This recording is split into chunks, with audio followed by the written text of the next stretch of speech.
അപ്പം അകത്ത് വെള്ളയിലെ റേഖം പൊട്ടിട്ടത്. അപ്പം ഞാനിങ്ങനെയാണ് മുറിക്കല്. ഇങ്ങനെ ആക്കിയിട്ട് അവിടെ നിന്ന് കട്ടാക്കി എടുക്കല് കേട്ടാ. 5 പേർക്ക് എടുക്കണ്ടേ, അങ്ങനെയാണ് കേട്ടാ. ചെറിയ ചെറിയ പീസാക്കിയെങ്കിൽ മക്കൾക്കും എല്ലാവർക്കും ഒരുപോലെ ആക്കാറ് ചെറിയ ചെറിയ പീസാക്കിയിട്ടാണ് എടുക്കുന്നത്.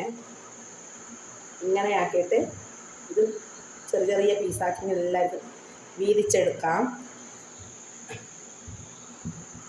ഇതിൻ്റെ ടേസ്റ്റ് ഞാൻ ഇതിൻ്റെ മുന്നേ അറിഞ്ഞിന്, പക്ഷേ റോസിൻ്റെ അകത്ത് റോസിലേതിൻ്റെ അറിഞ്ഞിട്ടില്ല കേട്ടോ. പക്ഷെ പള്ളിയാക്കുന്നത് ഇഷ്ടപ്പെടൽ കുറവാണ്. പക്ഷെ എൻ്റെ മക്കൾക്ക് ഇഷ്ടമാണ്, എനിക്കും ഇഷ്ടമാണ് കേട്ടോ ഇത് തിന്നാൻ വേണ്ടിയിട്ട്. അപ്പം ഇവർ പറഞ്ഞോണ്ട് നിൽക്കുന്നതിന് പാപ്പ ഇന്ന് കൊണ്ടുവന്നതാണ്. അപ്പം എല്ലാവരും വീഡിയോയിൽ ഇഷ്ടപ്പെട്ടാൽ ലൈക്ക് അടിക്കണം, ഷെയർ ചെയ്യണം, സബ്സ്ക്രൈബ് ചെയ്യാത്തവർ സബ്സ്ക്രൈബ് ചെയ്യണം. അപ്പോൾ പുതിയ വീഡിയോ വരുന്നത് എല്ലാവർക്കും അസ്സലാമു അലൈക്കും. അപ്പോൾ